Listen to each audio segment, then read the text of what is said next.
A leading woman is a woman who is compassionate, who encourages, and who uses her talent, her time, and her treasure to help those around her and to be the best version of herself.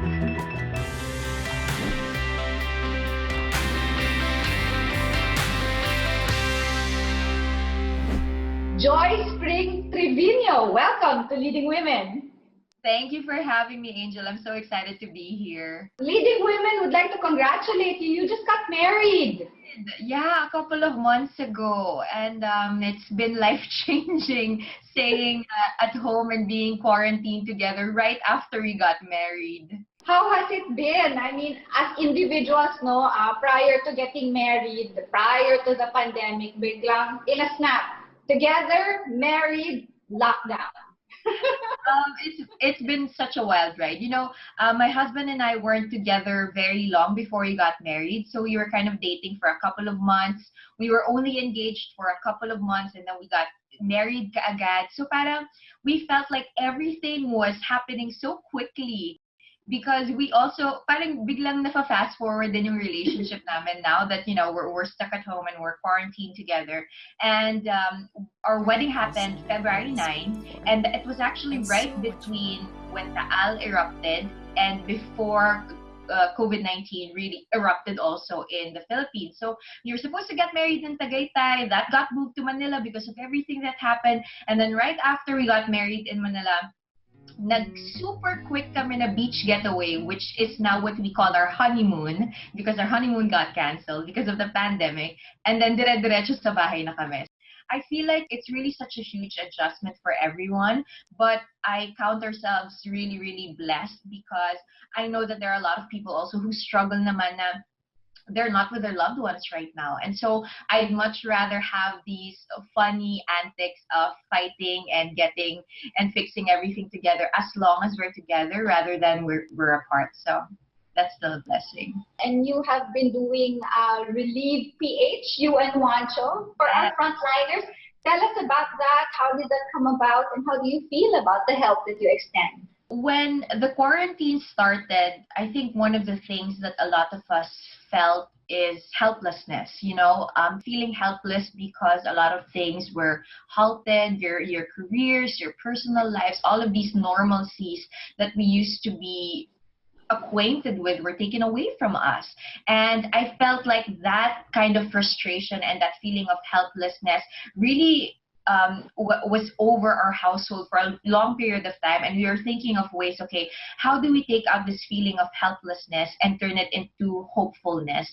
And we learned and we realized that a lot of our frontliners and the people, our essential workers, the people who are actually holding the fort for our country need our help with, small things like masks, PPEs, even getting coffee. So my husband and I, we started sending out coffee muna kasi meron siyang cousin who's a frontliner, who's a nurse. So we just started, sending coffee and then snacks, ganyan dun sa hospital na yun. And, we thought about it, okay, well, we're just at home, we're not doing really anything. The best thing that we could do right now is to help other people and turn that helplessness into hopefulness, into helpfulness as well. Mm-hmm. As a very famous blogger, artist, your advocacies, in helping people. As you, Joyce, I've known you for more than 10 years. How do you stay grounded? I think the most important thing about my life right now is my faith.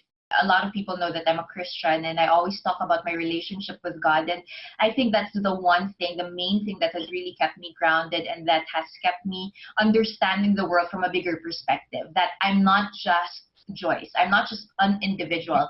I'm actually an individual part of a bigger picture of an entire human race, that I have this individual responsibility to maximize my talent, my time, and my treasure to help other people, to serve other people, and at the same time to serve my God. So that's the most important thing for me. And the second most important thing I think is really my family and my friends. When you've got great people around you who are constantly humbling you, teaching you new things, constantly constantly bringing joy to your life, I think you're gonna stay grounded because you just see the value of human life. I think always remembering those things and always understanding that, you know, we have this individual responsibility for these people, for the way that we influence others, I think it really keeps me grounded as well. When we come back, Joyce opens up about her personal journey and how this led to becoming an inspiration to others. Next on Leading Women.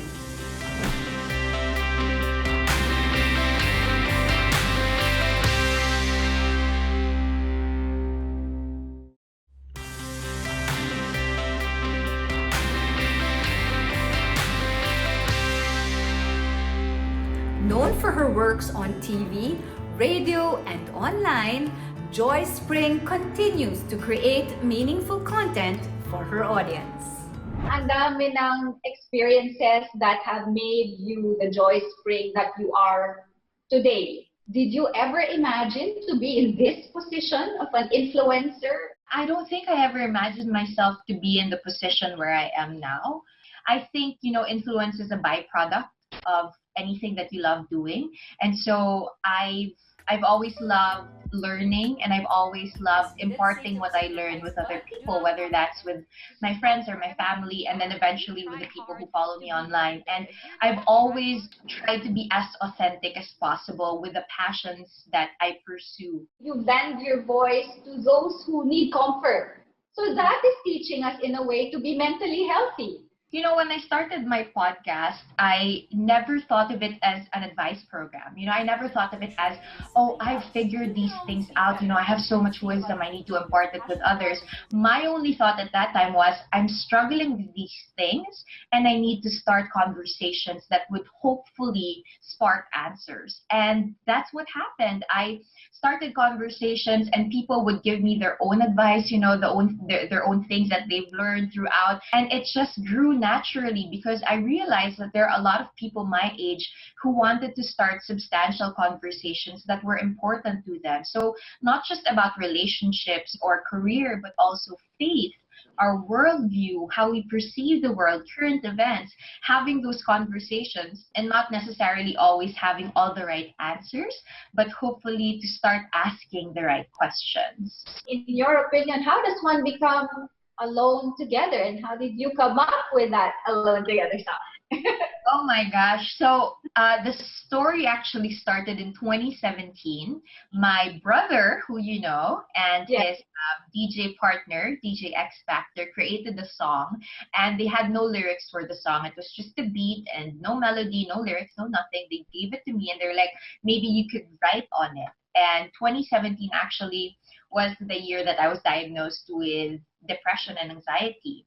And I wrote it not really understanding what I was writing, but kind of it was an overflowing of what I was experiencing at that time, wherein even though I was a Christian, even though I had a great career, I had great family and friends, I was still experiencing this feeling of aloneness in my mental health battles. And I started writing this song, kind of a love song to other people who are also experiencing depression or anxiety, telling them that, you know what, it does feel like you're alone when you're going through mental health issues, but guess what, when we're together, we could be alone together, we could deal with this together even though we're alone. So that's how it started. And funny enough, you know, we've been putting off Alone Together for 2 years, creating the music video and everything, because I'd just been so busy with work and I got married. So parang everything was moved to 2020, and we were supposed to launch the music video in April and shoot it in March.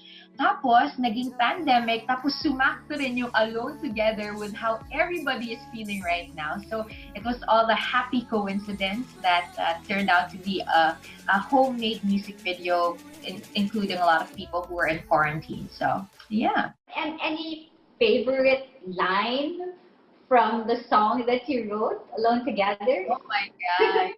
I don't want to wake up alone anymore, but maybe we could be alone together. You know, when you're going through those kinds of things, you always feel like you're waking up alone, you're going to bed alone. I even had a point in my life where every time it's nighttime, my anxiety just went worse. So and you know, I got the dog to help me kind of, he's my therapy dog. Bowie's there. And I think it's just knowing that there are other people who are out there going through the same thing and who are actually caring for you as well is really important. So that's my favorite line. The future, Joyce. How do you see the future? For me, for our future, I feel like there are a lot of things that I'm looking forward to. I'm currently taking a lot of online studies, so I'm doing a lot of online coursework right now. I want to go back to school. I want to go back and study again so that I could apply myself better in the industry. And for the future, I think, you know, it's really just thinking about how you could grow as an individual so that you could help others more. Joyce Pring-Triviño, thank you so much for letting us into your world of clarity, of compassion, and of a healthy mind, body, and spirit. Maraming salamat. Thank you so much. I had an amazing time, and it's so good to sit down with you again and have this conversation. Our leading woman for the week, Joyce Pring-Triviño. Maraming salamat ulit. Salamat!